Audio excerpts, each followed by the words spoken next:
Entry ఆ జిల్లా నేతలకు ఇష్టం లేదట. ఇప్పటికే మంత్రిగా ఉన్న నేతకు ఆ మహిళా నేత అంటే గిట్టదట. ఇంకో సీనియర్ నేత ఆ లేడీ ఫైర్ మధ్య పచ్చగడ్డి వేస్తే బగ్గుమంటుందట. ఇలాంటి టైంలో మేడంకు ఎమ్మెల్సీ ఇచ్చింది హస్తం పార్టీ. పైగా ఆమెను మంత్రివర్గంలోకి తీసుకుంటారన్న టాక్ వినిపిస్తుంది. దీంతో ఆ జిల్లా హస్తం పార్టీలో కొత్త రచ్చ స్టార్ట్ అయిందట. ఇంతకీ ఆ మహిళా నేత రాక ఎవరికి ఇబ్బందికరంగా మారింది? ఏ లీడర్ కు చెక్ పెట్టేందుకు ఆమెను తీసుకొచ్చారు? తెలంగాణ కాంగ్రెస్ లో ఎమ్మెల్సీల ఎంపిక కొండ నాలుకకు మందేస్తే ఉన్న నాలుక ఊడిందన్న చందంగా పరిస్థితి మారిందంట. ఎమ్మెల్యే కోట ఎమ్మెల్సీల ఎంపికలో అధిష్టానం ఒకటి తెలిస్తే జరుగుతున్నది మాత్రం మరొకటి అన్నట్లుగా ఉందంట. ఉమ్మడి మెదక్ జిల్లాలో కాస్త బలహీనంగా కాంగ్రెస్ పార్టీని సెటరైట్ చేసేందుకు విజయశాంతికి ఎమ్మెల్సీగా అవకాశం ఇచ్చిందట కాంగ్రెస్ పార్టీ.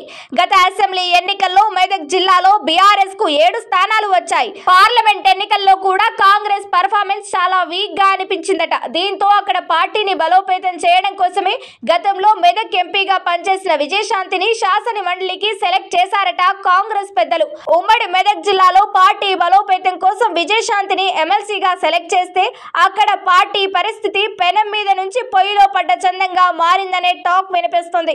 ఇప్పటికే మెదక్ జిల్లాలోని పటాన్చెరు నియోజకవర్గంలో గ్రూపు తగాదాలు పీక్ లెవెల్ కు చేరాయి. ఇక ఇప్పుడు విజయశాంతి ఎంట్రీతో కొత్త గ్రూప్ ఫామ్ అయ్యిందనే చర్చ జరుగుతుంది. ఎమ్మెల్సీగా విజయశాంతి పేరు ప్రకటన వెలువడగానే మాజీ ఎమ్మెల్యే జగ్గారెడ్డి హాట్ కామెంట్స్ చేశారు. ఎమ్మెల్సీ అభ్యర్థుల జాబితా చూసి షాక్ కు గురయ్యానని కామెంట్స్ చేశారు. అయితే విజయశాంతి అంటే ఉమ్మడి మెదక్ జిల్లాలోని సీనియర్లకు ఏ మాత్రం గిట్టదట. మంత్రి దామోదర్ రాజనరసింహకు విజయశాంతికి మధ్య ఏ మాత్రం పొసగదట. ఇక జగ్గారెడ్డి విజయశాంతి మధ్య పచ్చగడ్డి వేస్తే బగ్గుమంటుందనే టాక్ ఉంది. ఎమ్మెల్సీగా విజయశాంతి ఎంపీకే చర్చకు దారితీస్తుంటే మరో ప్రచారం ఆసక్తి రేపుతుంది. త్వరలో జరగనున్న మంత్రివర్గ విస్తరణలో విజయశాంతికి ఛాన్స్ ఉంటుందనే టాక్ నడుస్తుంది. ఇదే కనుక జరిగితే పరిస్థితి మరింత క్లిష్టంగా మారేలా ఉందంట. ఉమ్మడి మెదక్ జిల్లాలో సీనియర్ నేత దామోదర్ రాజనరసింహకు విజయశాంతికి మధ్య గ్యాప్ ఉందట. రాములమ్మ మంత్రి అయితే రాజనరసింహ పరిస్థితి ఏంటి? ఇక విజయశాంతికి మంత్రిగా అవకాశం ఇస్తే దామోదర్ రాజనరసింహ హవా తగ్గే అవకాశం ఉంటుందని భావిస్తున్నారట.